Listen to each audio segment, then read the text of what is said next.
Un réveil pur de tout alliage, de toute immixtion satanique est possible. Si l'Église, comprenant son devoir, engage le combat contre les puissances des ténèbres et saisit enfin les principes de la collaboration avec le Saint-Esprit. Or, sans cette connaissance de Satan et de ses armées, sans ce don de discernement qui arrache tous les déguisements, il est impossible d'accepter avec certitude et comme venant de Dieu toutes les manifestations qui accompagnent un réveil et de croire que tout ce qui semble être puissance de réveil soit de Dieu. Un réveil pur de tout mélange, c'est la puissance divine agissante au sein de l'humanité, mais seule, sans le péché ni Satan. Or, le péché et Satan règnent encore sur le monde. Le réveil, ce n'est pas une froide croyance, mais la vie. Le réveil ne relève pas du domaine intellectuel, mais du domaine spirituel. Il concerne l'esprit.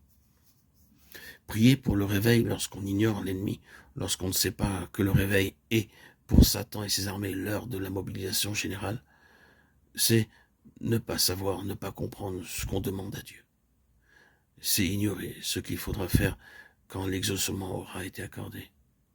C'est n'être pas armé pour faire face à l'opposition satanique que soulève généralement la prière pour le réveil. Pourquoi un réveil universel n'est-il pas accordé en réponse à des prières universelles?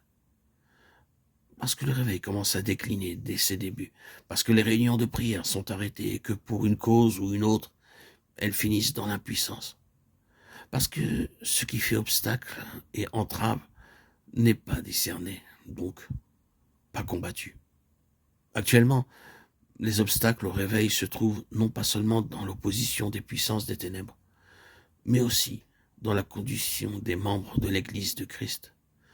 De la plupart d'entre eux, baptisés du Saint-Esprit, renouvelés en leur esprit, vivifiés lors des derniers réveils, ils se sont affaissés, reployés sur eux-mêmes, sous la pression de l'ennemi, ou même, ils sont encore dans les chaînes que Satan a réussi à arriver autour d'eux, avec ses contrefaçons du divin.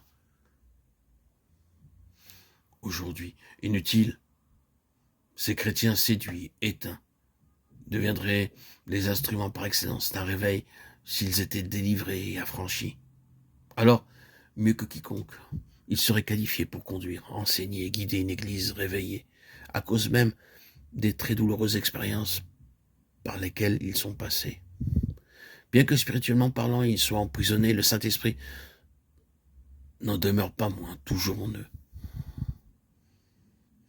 Lorsqu'il y a des assemblées où on parle de réveil, c'est une erreur de se laisser absorber par les résultats. Au lieu de veiller, de prier pour les causes et de protéger celles-ci,